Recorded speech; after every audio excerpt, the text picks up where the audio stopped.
Yes, sir. All right, let's get cold. It's cold, Basil. It's cold. Antarctica, go first. It's snowstorm. Antarctica. Ice. Scientists are penguins. Antarctica, they're opening the abyss. Oh, yeah. PCMag.com headline, SpaceX's Starlink arrives in Antarctica. Now available on all 7 continents. Apparently, they can get Starlink out to Antarctica, but they are unable to get it to Basil at Burning Man. Don't believe it. The Antarctic, those poor, pitiful Antarctic scientists. Hey, penguins first, man. This is, don't believe the lies, Antarctic penguin scientists. It's not going to work. I cannot believe it. Maybe it's a temperature thing. Maybe Starlink will work in Antarctica because it's, cold. Cold. Yeah. And maybe. Burning Man is 100 degrees. And Elon's like, nah, you just sit there and suffer, you weird, sweaty man with googly eyes. Just you, no internet for you. Just me. Just you. And you were an early adopter. I mean, you bought, I think you purchased the down payment when it was first out. I did get the pre-order. Yeah.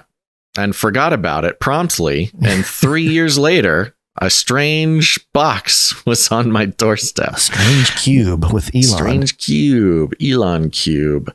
Yeah. Okay. Well, let's hear more. So they're getting Starlink in Antarctica. Whoop-de-doo. Okay. Thanks, Elon. Yep. SpaceX's Starlink is starting to offer satellite internet in perhaps the most remote region of the world, Antarctica. The company has shipped a Starlink dish to McMurdo Station, a U.S. research facility based on an island right off the coast of Antarctica.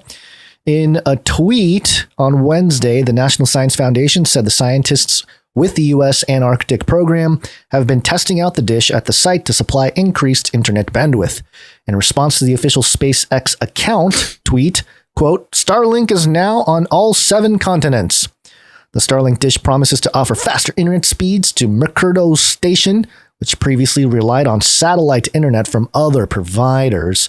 I love that they don't name them. Any of the other providers. You don't even get to know who's bad at it. Yeah, it's just we don't even speak the name of other providers. Well, that, and you don't want to offend yet because, it's still spotty, the whole SpaceX. Yeah, yes, Starlink it is. Thing, so. Yes, it is. You know what? Get too mad.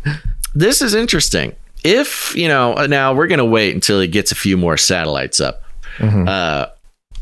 Of course. But this is interesting because they just added the feature on Starlink where it's called portable mode. It's like $25 a month or whatever. And you can actually bring your Starlink anywhere in the world or anywhere that has coverage. So technically, Gons, once there's enough coverage over Antarctica, we could bring my Starlink. Well, it's our Starlink. You bring our Starlink down to Antarctica and give it a go. Give it a try. Well, and we won't have to rely on those poor Antarctic scientists. The broadband quality has to be shared over a 17 megabytes per second connection for the entire 17 megabytes. Entire research facility. It's like which can house over 1,000 people. Oh my gosh, do the math on that. That's not a lot of bandwidth. I guess it is broadband, isn't it? Yeah. Starlink, on the other hand, can offer much faster broadband due to lower orbits of the company's Starlink satellites. Download speeds can range from 50 to 200 megabytes per second. I don't believe it. That's faster than really most regular residential. I think they're just giving the regular numbers. I don't know if they're giving the actual Antarctica numbers. Maybe, I don't know. It's kind of hard to tell.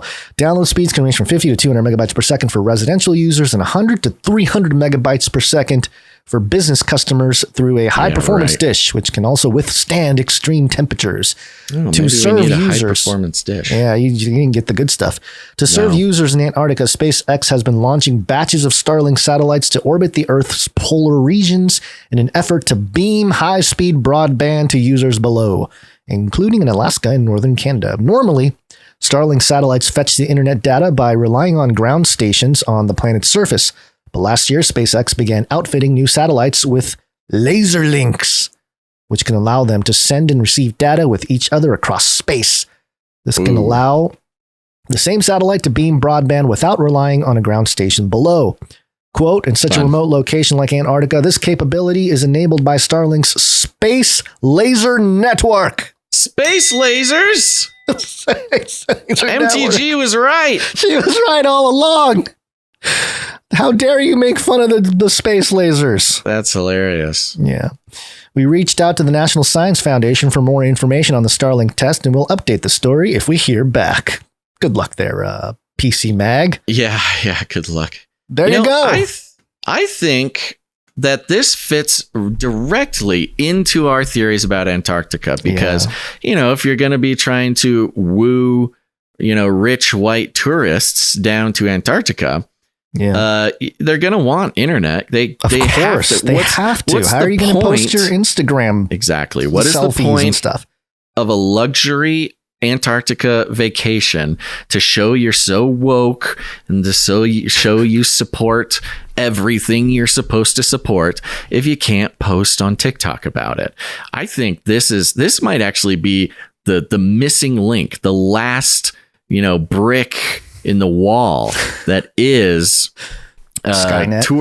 tourism in Antarctica, as the woke progressive utopia, the Great White Desert. Yeah. And I think Starlink specifically is that simply because it is commercially available. You can get Starlink. You can bring your dish down there fairly easily. I mean, it's not tiny or anything, but you could figure it out. Yeah. I think this is it, man. I think it's the last, the last hurrah. Frontier. The last frontier is posting on Instagram. I mean, 17 megabytes per second. That is a long upload to put a TikTok up. Well, for depending those on the poor, quality, pitiful scientists. Yeah, depending on the quality you're uploading there. But it's interesting now that it's official that they are space lasers with the National Science Foundation behind it. Tweeting, posting Instagram, posting selfies, any kind of social media. It's a laser warfare now, literally laser to people's minds. They can be like, here I am, here's me and my trans husband. Here's me and a Nephilim penguin. It's the whole thing, and then everybody receives it. Yeah.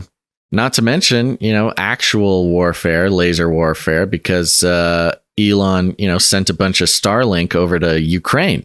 Right. And Ukraine intelligence is using Starlink to catfish Russian soldiers and then bomb their butts off after they, reveal their identity and their location to fake, models on the internet. Hey, check me out. Slide into the DMs. Pew, pew, pew. Okay. Yeah.